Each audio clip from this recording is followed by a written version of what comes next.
Good morning. It is good to see you, all of you, and each of you.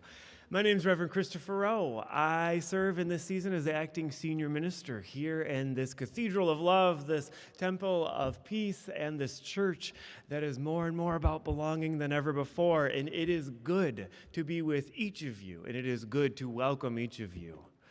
Each and every one of you has a place here, whether you are joining us here in this wonderful space this morning, or you're joining us from home, or your office, or your car, or months and months from now. No matter who you love, no matter who you're loved by, no matter what you believe, or what you are coming to believe, or perhaps you don't know what you believe at all yet. No matter how long you've been here, whether this is your very first time, and if so, welcome, or you've been here for a lifetime, or you have been here in seasons. Know that each of you and every one of you has a place where love and justice and compassion and belonging are the shared work of this Legacy Ministries faith. And it is my honor to welcome you this morning on this special Sunday morning as we prepare for an annual meeting afterwards. In addition, it is almost Valentine's Day. That is why I'm wearing these liturgical colors. And I am so glad to be celebrating that with you. The theme this morning, love. And we will be diving deep into love and listening and caring and belonging. So welcome into this special hour of love. And as we prepare for this hour with one another, I invite you to hear the poem Belonging by Rosemerry, Wahtola, Trommer. Hear these words as they call the spirit of each and every one of us into this time of worship with one another. And if it's true that we are alone, we're alone together. The way blades of grass are alone but exist in a field, sometimes I feel it. The green fuse that ignites us, an inner hum that reminds us, a wild thrum that unites us of our shared humanity. Just as 35 million red blood cells join in one body to become one blood, just as 136,000 notes make up one symphony, alone as we are, our small voices weave into the one big conversation. Our actions are essential to the one infinite story that is being told of what it is to be alive. When we feel alone, at least we belong in the grand communion of all those who sometimes feel alone. And we remember, we are dust, the dust that hopes, the dust that rises, the dust that dances in the light of our homes with all the other dust, the very dust that makes up the earth, that makes up our world. Welcome into this beloved community. Welcome to worship.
Friends, the peace of love is with each of you.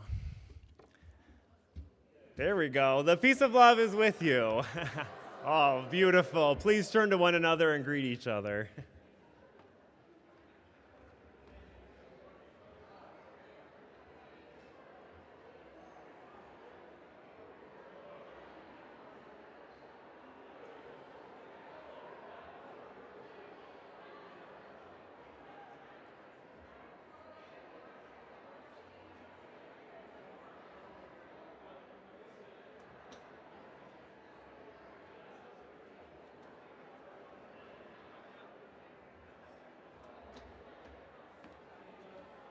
speak about listening.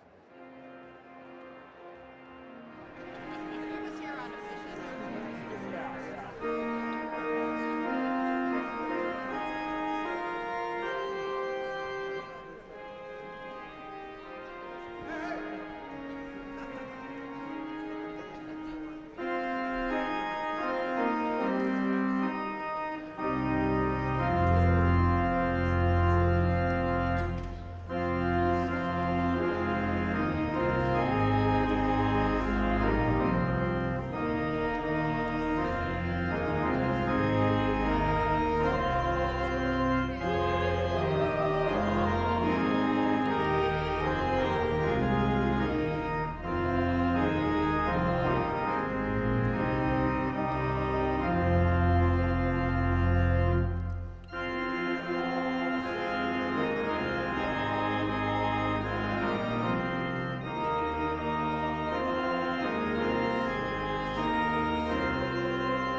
Our ancient witness this morning comes to us from the poem Listening by Rumi as translated by Coleman Barks. Hear what the ancient spirit is saying to our contemporary souls this morning. What is the deep listening? Sama is a greeting from the secret ones inside the heart, a letter. The branches of your intelligence grow new leaves in the wind of this listening. The body reaches a peace. Rooster sound comes, reminding you of your love for dawn. The reed flute and the singer's lips, the knack of how spirit breathes into us becomes as simple and ordinary as eating and drinking. The dead rise with the pleasure of listening. If someone can't hear a trumpet melody, sprinkle dirt on his head and declare him dead. Listen and feel the beauty of your separation, the sayable and unsayable absence. There's a moon inside every human being. Learn to be companions with it. Give more of your life to this listening. As brightness is to time, so you are to the one who talks to the deep ear in your chest. I should sell my tongue and buy 1,000 years when that one steps near and begins to speak. Our contemporary witness this morning comes to us from the Reverend M.J. Kaiser. Hear what the Spirit of love in our time is saying to our people. We know what love is. We have seen it. We have felt it. It lives within us. It is in our collective life together. But we lose touch with it in the noise, in the clanging cymbals and resounding gongs that surround. The noise speaks in hate and bigotry, breaking or hardening our hearts to love, but also learns how to speak in other languages. It learns how to speak in the languages of love and of unity and tolerance and diversity, using so many good words, enticing words, seductive words. They prey on the best of us, speaking to our good intentions, offering words that make unethical choices feel good enough. It's as if we did something, right? It's at least there's something we can do, as if there's no other way, as if we can't do things differently, as if the power of God within us means nothing. Noise is convincing and persuading, but noise is not love. Without love, it is all just clanging cymbals in our ears, obscuring the wisdom only birthed to us in silence. It makes it so hard to perceive the voice of God around us or within us. Without love, the feelings within us are silenced. Without love, we move too quickly. We tend to the surface, we miss our roots, our dreaming becomes narrow and shallow. Without love, we struggle to speak honestly of our own longings. We don't believe anymore that we deserve to be loved by ourselves or our society. We believe we don't deserve to have more time, more peace, less surveillance, less pressure, or more justice. We struggle to take the plea in our neighbor seriously and recognize the flesh in front of us as sacred, deserving to be loved just for love's sake. But still, this we know, this we profess, this we strive by. Everything else will fade like the day's sun. Everything else will turn to dust. Everything built in loyalty to noise will crumble, but love never ends.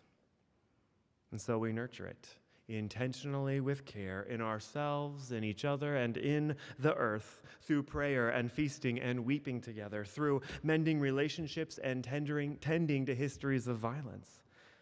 Creating spaces to listen together, to listen to all that has been silenced within, sifting carefully through that which we take in and we put back out. Whatever else, we will work to make love our greatest investment.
So this is a heart sermon.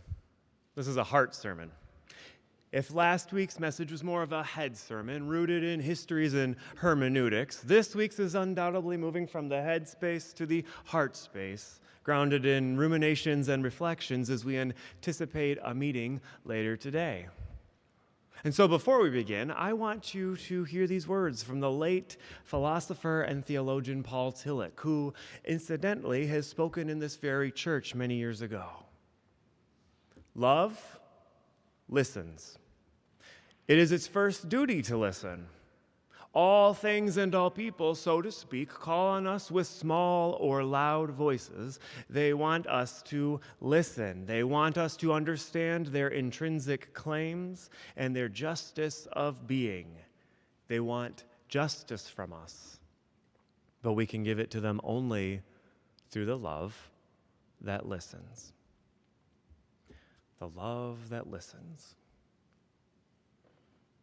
I know that there's a big concern or a question or maybe just a curiosity on everyone's mind around here that says, or asks rather, what's next? What's next? Regardless of how the elections today go for our next senior minister, many of us are asking ourselves and our peers, but what's next? Once we finally have a settled person in the role of senior minister, what's next? Or if we don't have the votes necessary to name him as the senior minister, what's next? What's the next big thing? What's the next big goal? What's the next big challenge we must rise up against, or the next big hurdle over which we must leap together? And goodness knows there's plenty of them. What's next? This morning I might suggest, and again, this is coming from the head to the heart, but I might suggest that we get to work on becoming the very church of belonging that we talked about last week and that we imagined together. We become a church of belonging, which, as we have discussed and as we all know, means we need to work on becoming a church of loving, which, according to Tillich this morning, might actually mean what's next is becoming a church of listening. A church of listening. So often when the topic or the subject of listening is brought to the attention of spiritual folk sharing in religious community, our attention focuses in or it zeroes in on the act of listening to one another within the walls of this place. We think first of compassionate listening or empathic listening as tools for collective liberation and transformation within the context of interpersonal communication that we all share. And don't get me wrong, those are wonderful tools. Compassionate listening and the context of beloved community is a powerful skill set and asset worthy of both our attention and our focus. But I believe that the manifestation of love rooted in listening that Tillich is espousing is in fact much bigger and far broader than just listening to others in tightly bounded circles and closely knit spheres that we occupy. I believe that the kind of love that listens is a kind of love that goes to the edges, a kind of love that knows how to listen at the margins, a kind of love that can only be known in listening to the voices silenced and sequestered to the fringes of our society.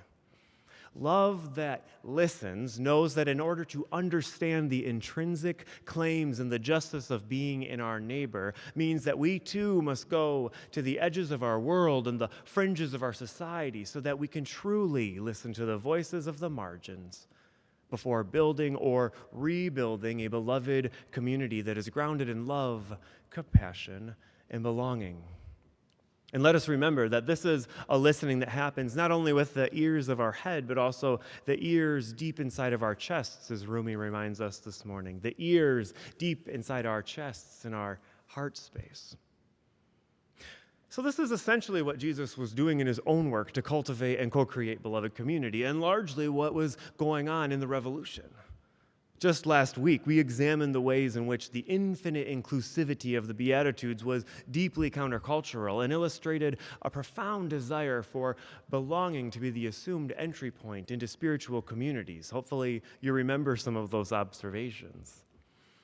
As contemporary religious liberals, it is imperative for us to realize and recognize that Jesus' worldview and ministry for those very ideologies and ethos of the early church from which we have our origins and are fashioned were not shaped in a vacuum or created in isolation.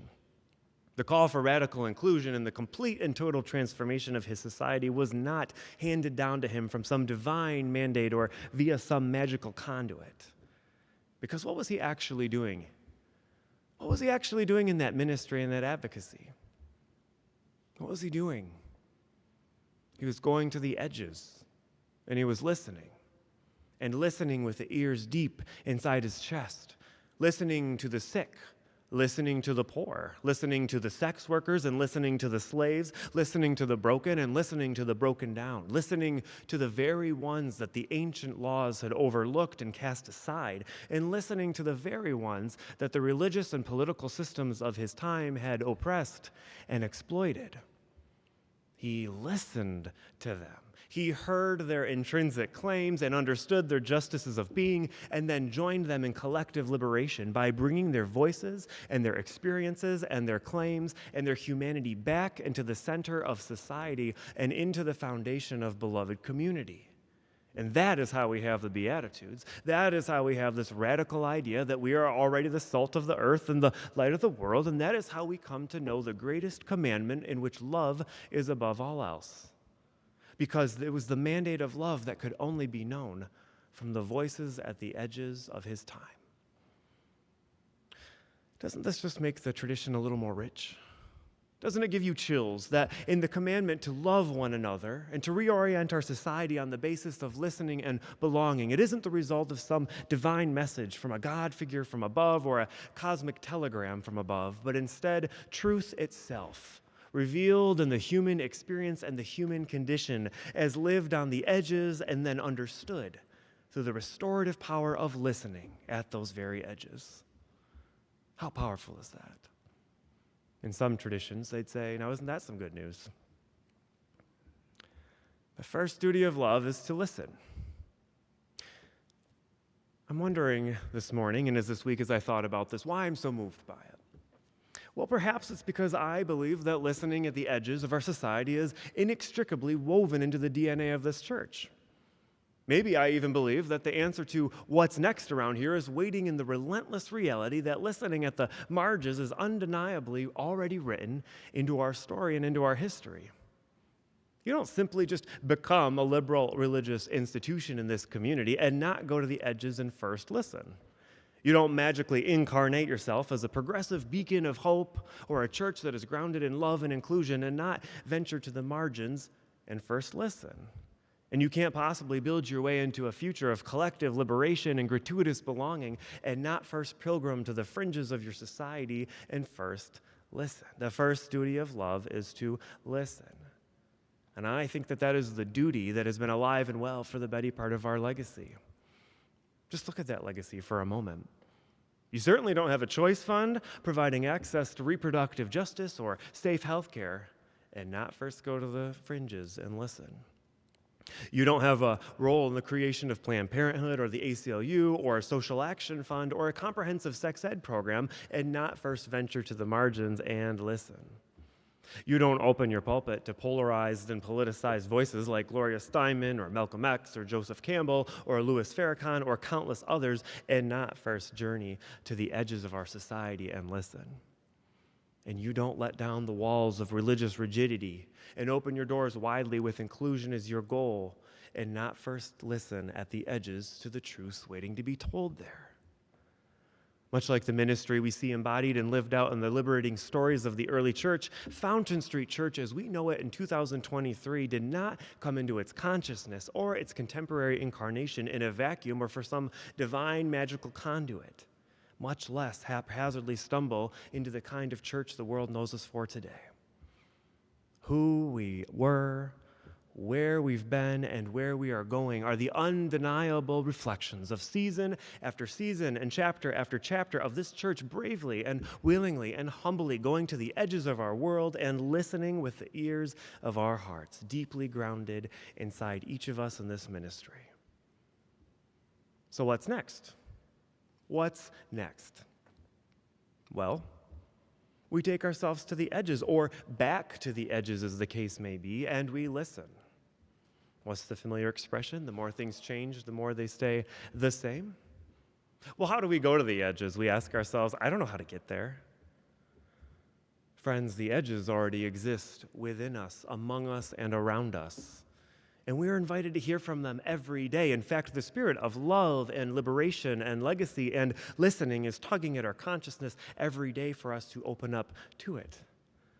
So look for the places and spaces where power is being misused, where oppression is ongoing and relentless, where injustice seems louder than love, where safety and security are deemed unprofitable, and where our salt and our light are needed most.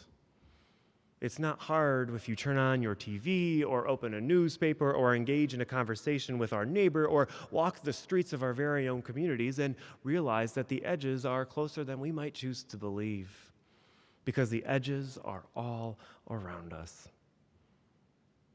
The edges are all around us. I hear that book banning is pretty popular right now. Hell, in some communities, they'll shut down an entire library. There's an edge there, with voices that need to be heard and listened to. It looks like critical race theory and teaching children about Black history are still endangered subjects in our American schools. There's an edge there, with voices that need to be heard and listened to. Then, of course, there are the school boards, the health departments, and the county commissions right here in West Michigan that are in jeopardy of being overtaken by extremist ideologies and dangerous agendas. There are edges there with voices that need to be heard and listened to. Traffic stops continue to be lethal. Southern states are still busing immigrants to unknown cities. Extreme anti-choice laws continue to sweep our nation's capitals, and gun violence continues to be the number one cause of death for children and youth in our country. The number one cause of death.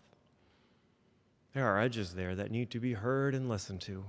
There are nearly 60,000 people in Michigan experiencing homelessness right now, some of whom actually find shelter on our portico. There's an edge there with voices that need to be heard and listened to.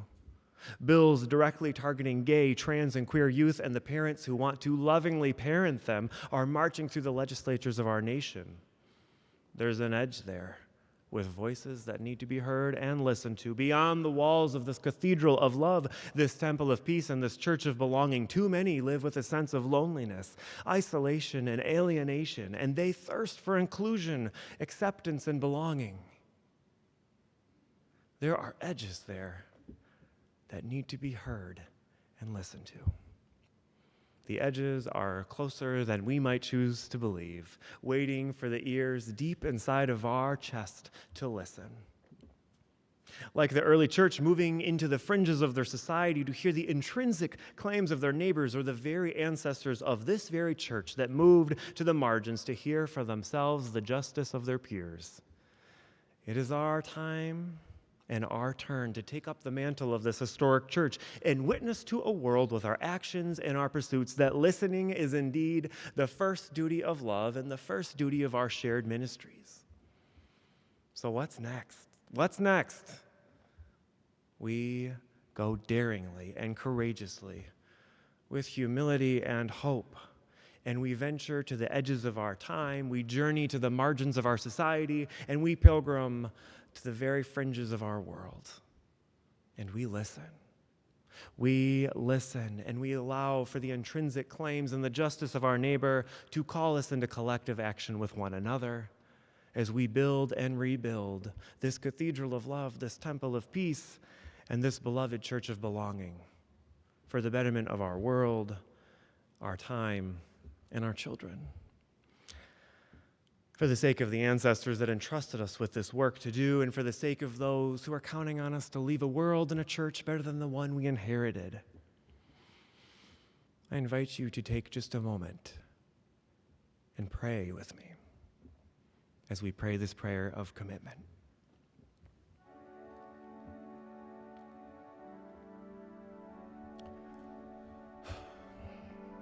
Source of love that time nor space can contain, spirit of listening that no power can put asunder.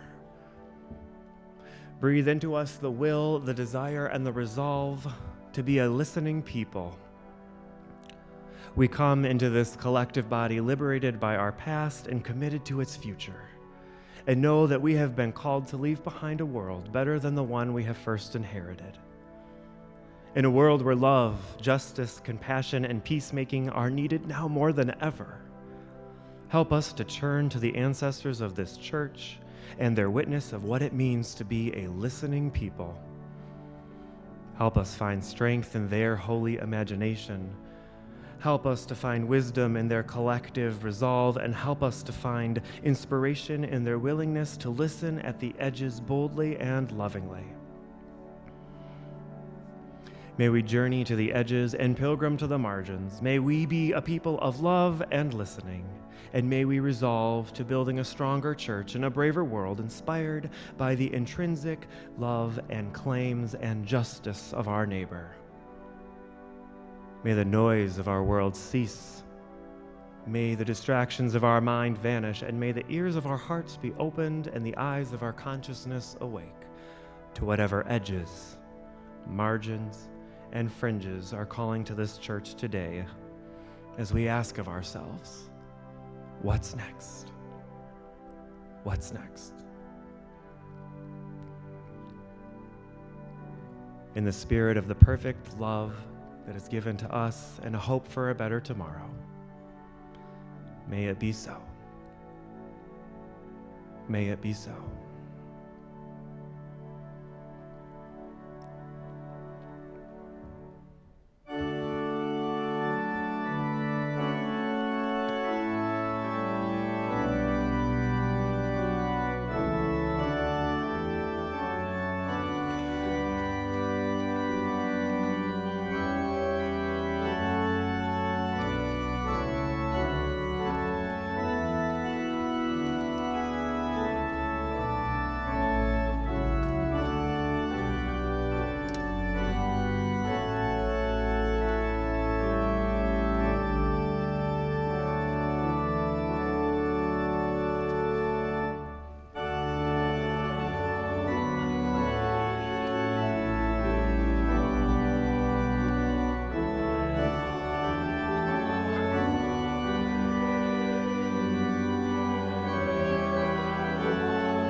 may be seated. Thank you.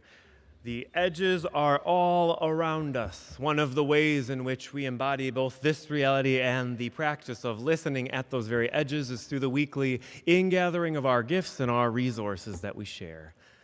Here at Fountain Street Church, we have a beloved tradition in which 50% of the plate goes directly into the world, directly into the edges that we try to listen to and discern most dutifully. In the collection of these gifts, that money is dedicated to our social justice team and the Social Action Fund that I mentioned earlier, and those gifts are shared with collective impact organizations doing work we know needs to be done, but we don't have all of the resources to do ourselves. And so in the spirit of that collective listening, legacy, and liberation, the offering will now most graciously be received.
We have a lot of announcements today because we have a lot going on today. I am going to do my best to get us out here a little early because we're not actually going to leave this space after the postlude. There is a congregational meeting after the service, and so we're going to stay right here. If you're joining us from home, you can just stay right on the live stream. It will continue to be streamed. And so following the postlude, we can just stay seated. It shouldn't be a long meeting, but then we also, of course, have a potluck lunch afterwards that I know we're all eager to get to. So that is how we're going to handle this. Of course, if you just are not into meetings, you are welcome to leave. Or if you just are not that interested in the topic at hand, you're also welcome to leave. But we do invite you to stay. If this is your first time, it might be interesting. And if you just are interested in how meetings go around here, though they're not usually this eventful, hopefully. So, speaking of postlude, I have a note about the postlude. I'm going to play the postlude today. I make no promises about that postlude. I'm not even going to tell you what it is because it's familiar to many of you, but I don't want anybody's hopes to get up. The reason this piece of music is special to me is because historically I always play it on my last Sunday when I serve at church. And so I don't anticipate this will be my last Sunday of anything necessarily, but it's been waiting in the wings, and I make no assumptions of how the vote will go. So either way, it felt like the appropriate time to offer this to you. Also, please remember intent versus impact. The intent is there. I don't know how the impact will land for you. Alrighty. I also want to draw attention to the beautiful flower arrangement. Those were given lovingly by Sue Clay in honor of her late husband, Harry. We celebrate your love and your family with him. So thank you, Sue, for that. They're absolutely magnificent. What else? I want to give a special thank you to one of our staff people, John Prusner. He has been with us for several years. He's one of our AV team members, and he is now moving on to pursue full-time work in his field he's been studying and working towards, which is social work. We have been so grateful for what he's done for us and with us, including helping bridge us through, oh my gosh, COVID. Virtual ministry, COVID ministry. And so thank you to John for all of that. We wish you the best and are so grateful to lose you to such a worthy career path as social work. Thank you.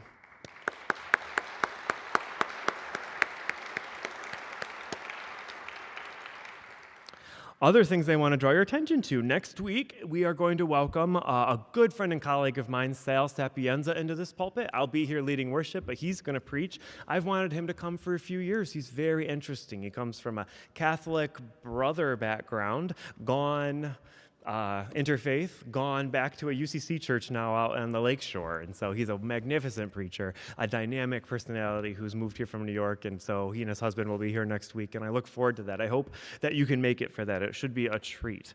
Also, I want to get on your calendars. We are having a vigil here at the church on Friday, the 24th, February the 24th. And that is to mark 1 year since the invasion of Ukraine.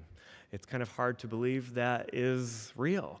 It should be a very special night. We'll have about a 20-minute vigil service, and then the remaining hour and a half or so will be a group of 15 or more poets from around the region who will be offering poetry that is actually in an anthology of books that is a fundraiser for some relief efforts in Ukraine. So it should be wonderful. Some of the poets would be familiar to you. Some of them are poet laureates for the city of Grand Rapids or even other prestigious places. And so I hope you can make it on Friday, February 24th for this community-wide vigil remembering the invasion of Ukraine. It will be at 6 p.m. I also want to draw your attention to another congregational workshop on Tuesday the 21st. That will be at 6 p.m. We were doing these up through December, and then during January, many groups met with Reverend Jody to actually talk about the proximate purpose exercises, but it's time for us to come back together. And so the next one will be on Tuesday the 21st at 6 p.m. in the social hall, dinner provided. And the topic will be around beloved community and how we kind of move forward together, how we get on to some of those other goals and those big hurdles we know are coming for our church, and how to do that lovingly and with kindness and compassion. How do we handle those things? So I'm looking forward to that. And then, of course, the potluck after the annual meeting, or it's not an annual meeting, after the congregational meeting. Please find your way to the social hall. All are welcome. Whether or not you brought food with you, you are encouraged to be there. It's always just lovely to be in one another's company. As we prepare to depart this hour of worship with one another, I want you to hear this blessing that comes for us from the poem Interrelationship from a beloved favorite, Thich Nhat Hanh. Hear these words as your blessing this week. You are me, and I am you. Isn't it obvious that we are inter-are? You cultivate a flower within yourself so that I will be beautiful. I transform the chaos within myself so that you will not have to suffer. I support you. and you support me. I am in this world to offer each of you peace, and each of you are in this world to bring me joy. Go in peace, celebrating the inter-are that we are. Have a good week.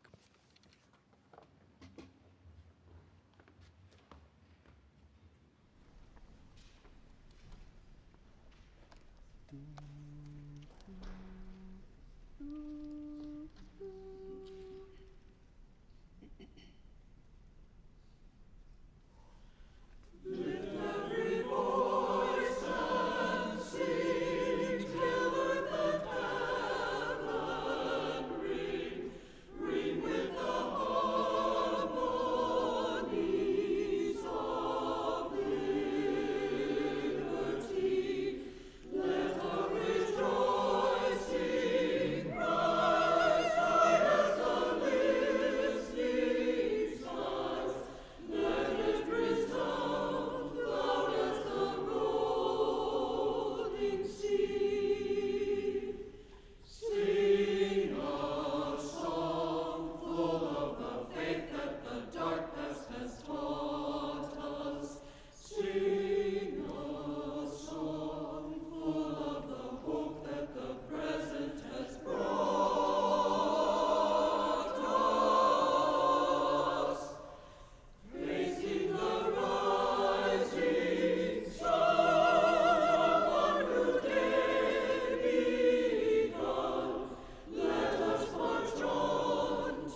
I have to say I'm somewhat surprised that after 12, 14 governing board meetings, that this is the first meeting I've been able to start on time. So the record has been broken. The streak is new.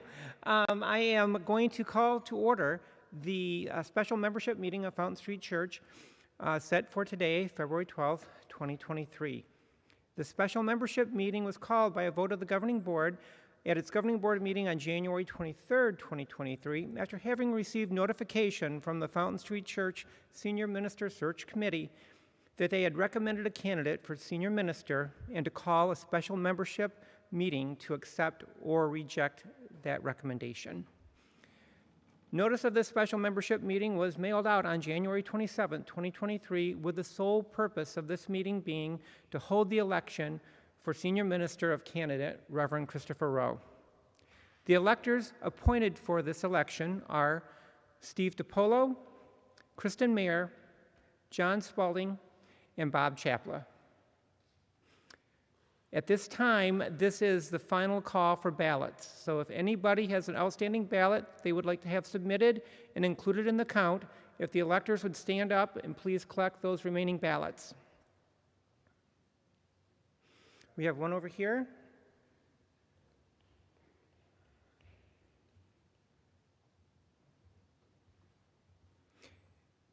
The electors, upon receiving any of the outstanding ballots, please go and conduct your final count and return to the meeting afterwards, providing me with the results, which will be announced to the membership at this meeting. In the meantime, we've got some time to talk. So we can do a couple things. One, I will give you a little bit of background about how fast this process went from about 26 days when we first received notification. But before we get to that point, does any congregant or member have any questions? We have a microphone out here if you want to address any particular questions about Fountain Street Church at this time.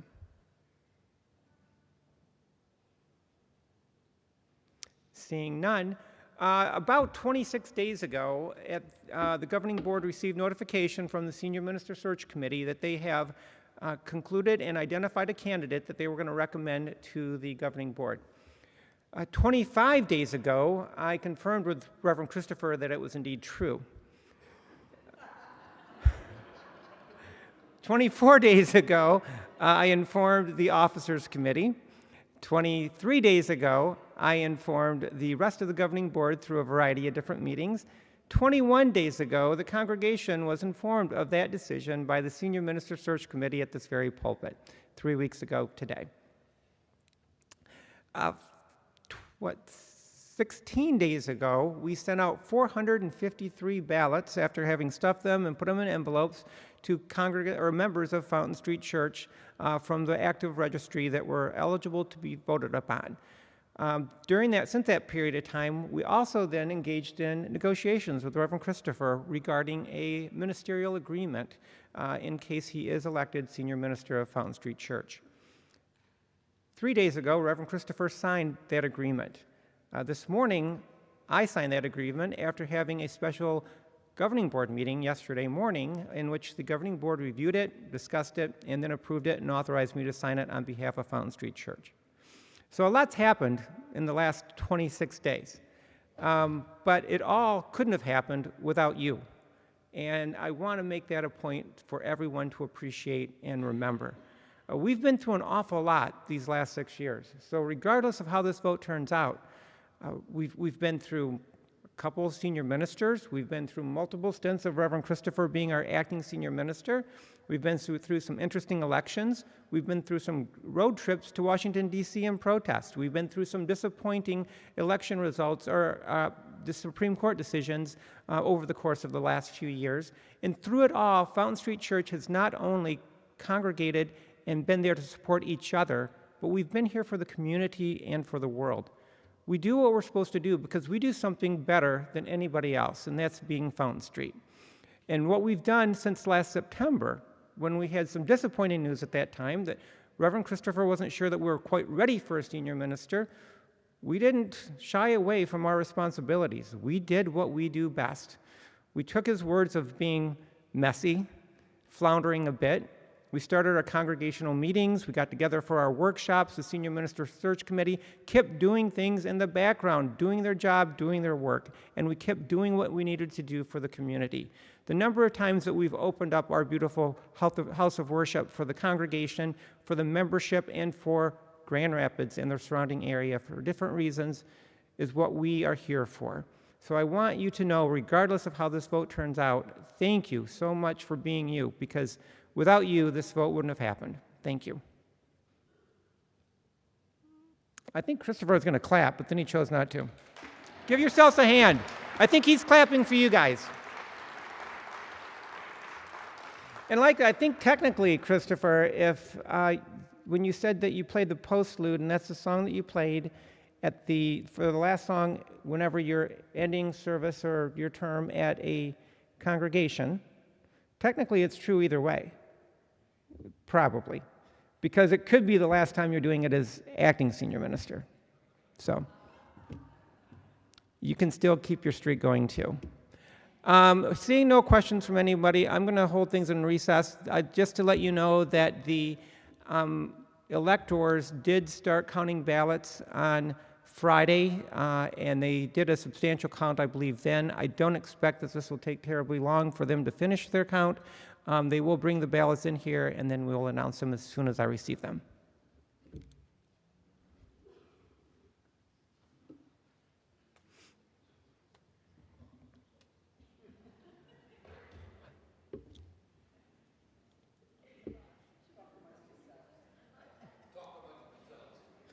Oh, I'm told to talk amongst yourselves.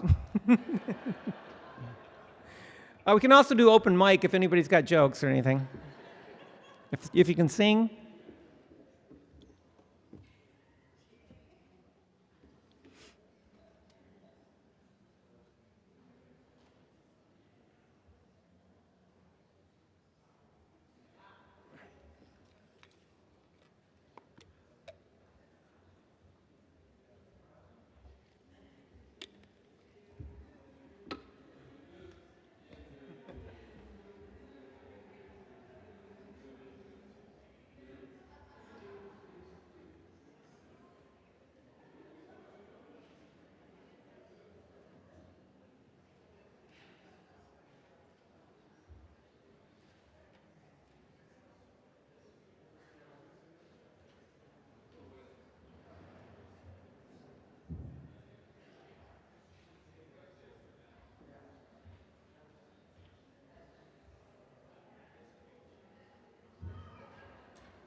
Yeah, I'm going to let these guys get back in. Pardon? No, you're good there. You can come up if you want. I made it so you could sign something.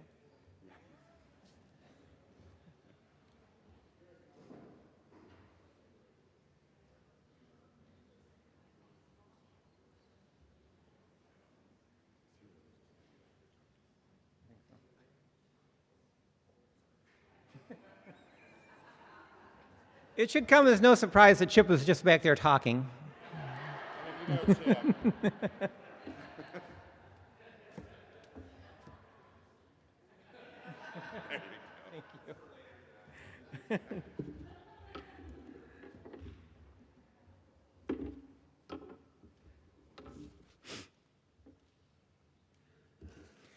Okay, to the question for the membership on the ballot, shall Reverend Christopher Rowe be the senior minister of Fountain Street Church? 98% of the votes cast were yes.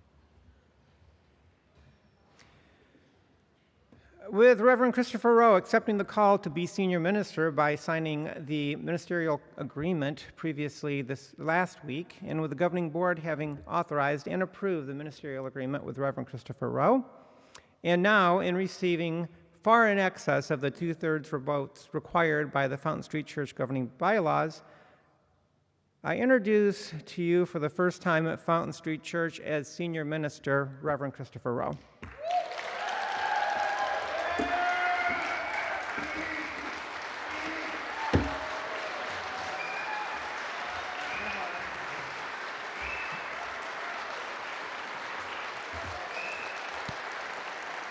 Thank you.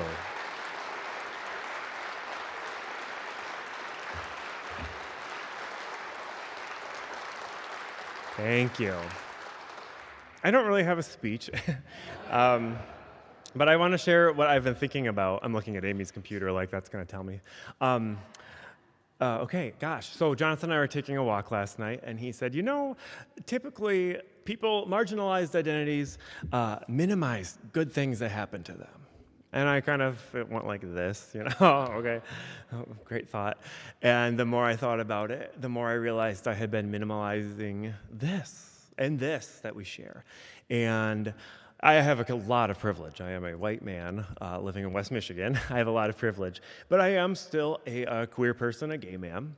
And I believed forever that I would never be able to serve in this capacity in a community, or a spiritual community, at least in West Michigan.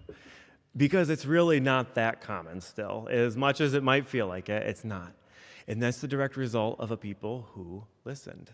That's the direct result of a people who are always paying attention to those who've been outcast, marginalized, left outside of the circle. And so this is a huge emblematic part of that, and I celebrate that with you, and I also will do my best to own that this is a big deal. It's not just like, no, this is wonderful, and I am beyond words, truly, so thank you. It's a tremendous honor, one I'm having a hard time fully grasping, and I am so grateful for each and every one of you. I am. Goodness, thank you.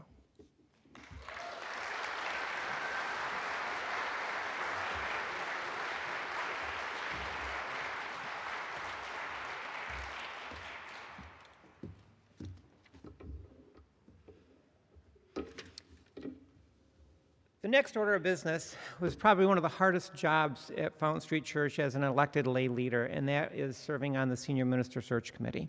So I would like to take this opportunity to thank all the members of the Senior Minister Search Committee for the hard work that went into this. It wasn't easy. There was dedication, there was commitment, there was review, and we greatly appreciate it. Specifically, I'd like to thank Paul Arnold, Natalie Beverslew, Judy Botts, Kathleen Higgins, Marie Penny, Mary Peterson, Chip Wall, and Angie Walters, in addition to two members who resigned from the Senior Minister Search Committee but did also serve and contribute their abilities to the Senior Minister Search Committee, Andrea Hadel and Carol Townsend. Let's give them a thank you, please.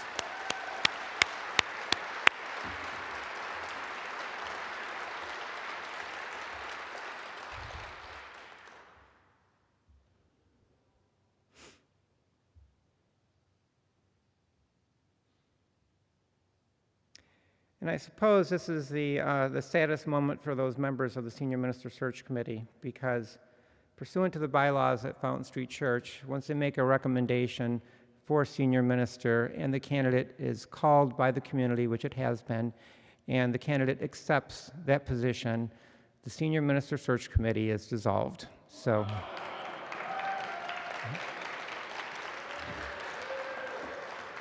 That process is complete. I'm going to remind everyone that we are going to have a congregant workshop on February 21st. It's a Tuesday this time, not a Monday. We're trying to do it on different days of the week for people's work schedules. There's a potluck next door right after this meeting, and we would gladly entertain a motion to adjourn if anybody still chooses to make it. Do we have a second? All in favor say aye. All in favor say nay. Motion's adjourned. Congratulations, Charlotte and Christopher.